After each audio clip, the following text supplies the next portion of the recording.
প্রিয় বন্ধুরা, এক বিন্দু ভালোবাসা দাও। আজ শুনবেন ষষ্ঠ পর্ব। রাইমা নুটনের কথা শুনে অপমানিত হয়ে রুম থেকে বেরিয়ে যায়, আর সমুদ্র রাইমার পিছনে পিছনে যায়। নুটন সেই দিকে দেখে আর বলে, এখনও বিশ্বাস হচ্ছে না আমার লাইফে এইরকম একজন স্বামী হিসেবে এসেছে যার না আছে কোনো চরিত্র, না আছে কোনো মান সম্মান বোধ। সারাদিন শুধু রাইমা রাইমা করতে থাকে। রিয়েলি নুটন, তোর জীবনে আর কি কি যে হবে। নুটন কথাটা বলে আয়নার সামনে চলে যায়। সেখানে গিয়ে নিজের চুল মুছতে থাকে।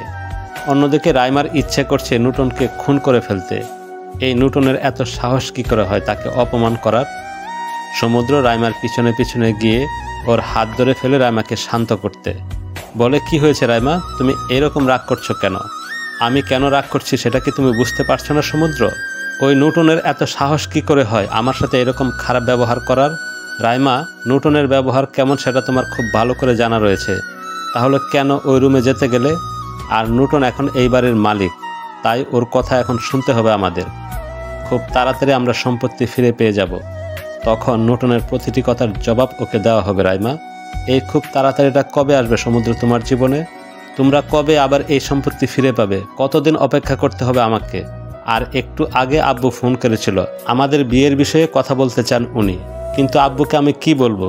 আমি এমন একজনকে ভালোবাসি যার কোনো টাকা পয়সা নাই, যার পরিবার এখন একটা ভিখারির চেয়েও গরিব হয়ে গেছে। রাইমার কথাটা শুনে সমুদ্রের বেশ খারাপ লাগে, কারণ সে আগে কখনো সমুদ্রের সাথে এইরকম ব্যবহার করে নাই। আর রাইমার বাবা তাদের সম্পর্কের বিষয়ে শুরু থেকে সব জানে। এখন কি সমস্যা হচ্ছে? সমুদ্র বলে, রাইমা, তুমি এইরকম করে কেন কথা বলছো? আর তোমার বাবা আমার সাথে বিয়ে দিতে রাজি থাকলে সমস্যা কি বিয়ে করতে? আমার পরিবার এখন সব সম্পত্তি হারিয়ে ফেলেছে, কিন্তু তারা ভবিষ্যতে সব কিছু ফিরে পাবে। আর 6 মাস পরে নুটন আর আমার ডিভোর্স হয়ে যাবে। তখন আমরা বিদেশে গিয়ে চাকরি করব, চাকরি করে নিজেদের সংসার চালিয়ে নিতে পারবো।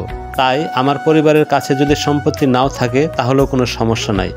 রাইমা সমুদ্রের কথা শুনে খুশি হয় নাই, কারণ সে চায় না সারা জীবন চাকরি করে কম টাকা রোজগার করে নিজের জীবন চালাতে। রাইমার ইচ্ছে ছিল সে কোনো বড়লোকের ছেলেকে বিয়ে করবে, এরপর সারা জীবন রানীর মতো চলবে। সেই জন্য সমুদ্রকে নিজের ভালোবাসার জালে ফাঁসিয়ে বিয়ে করতে চেয়েছে। কিন্তু এখন পরিস্থিতি একদম অন্যরকম হয়ে গেছে। রাইমা বলে, দেখো সমুদ্র, তুমি আর আমি চাকরি করে কয় টাকা বেতন পাবো? আর তোমার পরিবারের যা অবস্থা, তাদের জন্য তোমার টাকা পাঠাতে হবে। তাহলে আমাদের কাছে কয় টাকা থাকবে? আর আমার আব্বু তোমার মতো এরকম একটা গরিব আর ভিখারির সাথে জীবনেও আমাকে বিয়ে দেবে না। রাইমার কথাগুলো এখন সমুদ্র বিশ্বাস করতে পারছে না, যেন মনে হচ্ছে সে তার সামনে নতুন কোনো রাইমাকে দেখছে। সমুদ্র বলে, রাইমা, আমি বুঝতে পারছি না তুমি এইরকম ব্যবহার কেন করছো। আমার পরিবার সব সময়ের জন্য গরিব হয়ে যায় নাই, তারা কোনো ভিখারিও না। সো এইরকম করে কথা বলা বন্ধ করো। আর এটা আমার পরিবার, তাদের প্রতি আমার একটা দায়িত্ব রয়েছে, সেটা আমাকে পালন করতে হবে। তোমার দায়িত্ব পালন করতে করতে আমাদের ভবিষ্যৎ সম্পূর্ণ শেষ হয়ে যাবে। টাকা ছাড়া সারা জীবন কাটানো অসম্ভব, যেটা আমি পারবো না। আর তুমি কি করে বিশ্বাস করো যে ওই সম্পত্তি তোমরা ফিরে পাবে? যদি তুমি কোনোদিন সম্পত্তি ফিরে না পাও, তখন আমার সারা জীবন ভিখারির মতো থাকতে হবে, দুমুঠো ভাত খেয়ে চলতে হবে, যেটা আমি পারবো না সমুদ্র। তোমার মতো ভিখারির সাথে সারা জীবন কাটানো অসম্ভব। তাহলে কি চাও তুমি রাইমা? আমার সাথে আর কোনো সম্পর্ক না রাখতে? আজকে আমার আর আমার পরিবারের টাকা সম্পত্তি নাই বলে আমাকে ছেড়ে চলে যেতে? তাহলে তুমি কি আমাকে বোঝাতে চাও টাকার জন্য তুমি আমাকে ভালোবেসেছিলে? দেখো সমুদ্র, তোমার সাথে কথা বলার কোনো ইচ্ছাই এখন আর আমার নেই। আমি রুমে যেতে চাই। তুমি বরং তোমার পরিবারের খাবারের আয়োজন করার চেষ্টা করো, না হলে পরশু থেকে সবাই না খেয়ে থাকবে। আমার জীবনের সবচেয়ে বড় ভুল হয়েছে তোমার মতো এইরকম একটা গরিব ভিখারির সাথে প্রেম করা। রাইমা কথাটা বলে নিজের রুমে চলে যায়। সমুদ্র সেখানে চুপচাপ দাঁড়িয়ে থাকে। কেন জানি মনে হচ্ছে তার পায়ের নিচ থেকে কেউ মাটি কেড়ে নিয়েছে। বিদেশে থাকতে যে মেয়ে তাকে এত ভালোবাসতো, আজকে সে তার সাথে কথা পর্যন্ত বলতে চাচ্ছে না। সমুদ্র আর রাইমা একসাথে বিদেশে পড়াশোনা করেছে, তখন থেকে তাদের মধ্যে রিলেশন রয়েছে। রাইমা আগে থেকে সমুদ্রকে পছন্দ করত, তাই সে সমুদ্রকে প্রপোজ করেছে। সমুদ্র যেহেতু নুটনকে নিজের বউ হিসাবে মানে নাই, তাই সে আর রাইমাকে না করে নাই। আর অন্যদিকে আহনাফ চৌধুরী নিজের কর্মজীবনের বন্ধুদের সাথে কথা বলছে তাদের কোম্পানিতে যদি একটা কাজ থাকে সেটা দিতে, কিন্তু কেউ দিতে রাজি হচ্ছে না। বিভিন্ন অজুহাত দিচ্ছে, যার কারণে আহনাফ চৌধুরী অনেক টেনশনে আছে। আহনাফ সাহেব যখন কোনো উপায় বের করতে পারল না, তখন মাথায় হাত দিয়ে সোফায় বসে পড়ে। সিঁড়ির উপর থেকে একজন কফির কাপে চুমুক দিচ্ছে আর সব কিছু দেখছে। তার মুখে একটা ডেবিল হাসি ফুটে ওঠে। আহনাফ চৌধুরীর অবস্থা দেখে নূতনের বেশ মজা লাগছে। সে বলে, ওহ শ্বশুর আব্বু, সত্যি আপনার জন্য আমার অনেক কষ্ট লাগছে। কত কষ্ট করেছেন একটা চাকরির জন্য, শুধু দুমুঠো খাবার খাওয়ার জন্য। সত্যি বলতে আপনার এই অসহায় মুখটা দেখে কষ্ট হলেও বেশ আনন্দ লাগছে, মনের মধ্যে প্রশান্তি বয়ে যাচ্ছে। এই তো মাত্র শুরু আহনাফ চৌধুরী, দেখুন কি কি হয় আর কি কি করি আপনার সাথে আমি। নূতন সিঁড়ি দিয়ে নিচে নেমে আসে, হাতে রয়েছে একটা গরম কফির কাপ। আহনাফ চৌধুরী এখনও নিজের মাথায় হাত দিয়ে বসে রয়েছে। বিষয়টা নূতন দারুণ এনজয় করছে। নূতন বলে, কি ব্যাপার শ্বশুর আব্বু, হঠাৎ করে আপনার মাথায় হাত, কি হলো? আমি শুধু বলেছি পরশুদিন থেকে খাবার বন্ধ, এই জন্য এরকম মাথায় হাত দিয়ে বসে থাকবেন?